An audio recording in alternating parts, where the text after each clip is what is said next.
আপনার শত্রু আপনাকে পুরোপুরি শেষ করে দিয়েছে, কোনো রকম ভাবে মাথা তুলে বাঁচতে পারছেন না, আপনার পিছনে পড়ে রয়েছে, তাহলে এই ভিডিওটি আজকের আপনার জন্য হতে চলেছে। সেই শত্রুকে আপনি নিমেষের মধ্যে শেষ করে দিতে পারেন।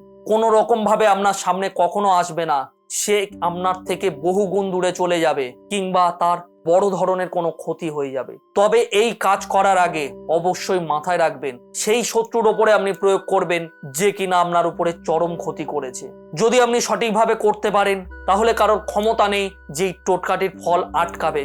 তবে এই টোটকাটি করার আগে অবশ্য কয়েকটি জিনিস আপনাকে মাথায় রাখতে হবে। তার আগে বলে রাখি আপনাদেরকে, যদি আপনি আমার চ্যানেলে প্রথম হয়ে থাকেন অবশ্যই করে চ্যানেলটিকে সাবস্ক্রাইব করে রাখুন, কেননা আমি আমার চ্যানেলে এই ধরনের ভিডিও বা জ্যোতিষ ভিত্তিক বা তান্ত্রিক ভিত্তিক ভিডিও প্রতিনিয়ত আপলোড করি, যাতে করে আপনি বাড়িতে বসে আপনার সমস্যার মোকাবিলা করতে পারেন এবং কোনো পয়সা ছাড়া সেই সমস্যার সমাধান করে নিজে সুস্থ থাকতে পারেন।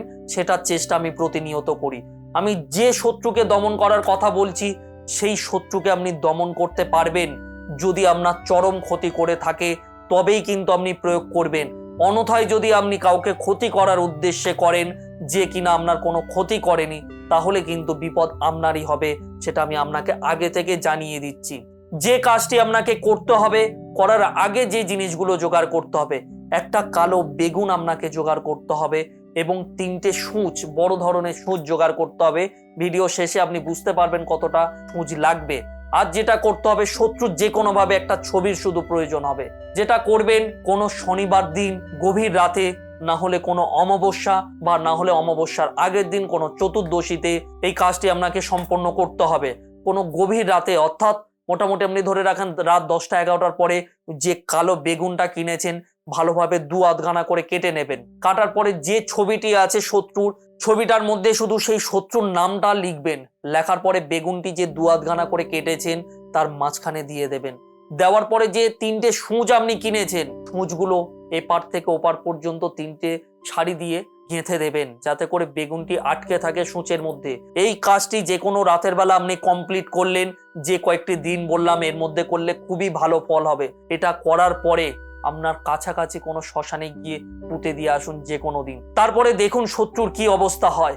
আপনার তো দূরের কথা, যতদিন সে বাঁচবে কারোর সঙ্গে শত্রুতা করার কল্পনাও করতে পারবে না, যদি আপনি সঠিকভাবে করতে পারেন। তবে আরো একটি কথা, আমি একটি মন্ত্র স্ক্রিনে দিয়ে দেব। যখন আপনি শ্মশানে এটিকে পুঁততে যাবেন, পুঁততে যাওয়ার আগে নিজের শরীরটাকে বন্ধন করে নেবেন, নিয়ে পুঁতে দিয়ে আসবেন। আমি যেভাবে বললাম অবশ্যই করে সেভাবে করুন। আর শত্রুকে আপনি নিজে শাস্তি দিন। আপনাকে যে যন্ত্রণা, যে জ্বালা আপনাকে দিয়েছে, সেই জ্বালা যন্ত্রণা সে নিজে পেতে চলেছে। যদি আপনি এই ভিডিওটি দেখছেন আর এই টোটকাটি যদি আজকের থেকে আপনি করার চেষ্টা করছেন, তো শত্রু পুরোপুরি শেষ। আপনি ধরে রাখুন কখনো উঠতে পারবে না। আজকের আমি আপনাদেরকে জানিয়ে দিলাম যে কিভাবে আপনি শত্রু দমন করবেন। এই বিষয়ে যদি কোনো প্রশ্ন থাকে অবশ্যই করে কমেন্ট বক্সে কমেন্ট করে জানাতে পারেন এবং অবশ্যই করে একটি লাইক করে দেবেন যদি আপনি আমার আগের ভিডিও থেকে কোনো উপকৃত হয়েছেন। তো ভালো থাকবেন, আবার দেখা হবে আমার পরবর্তী কোনো ভিডিও নিয়ে। ততক্ষণের জন্য ওম নমঃ শিবায়।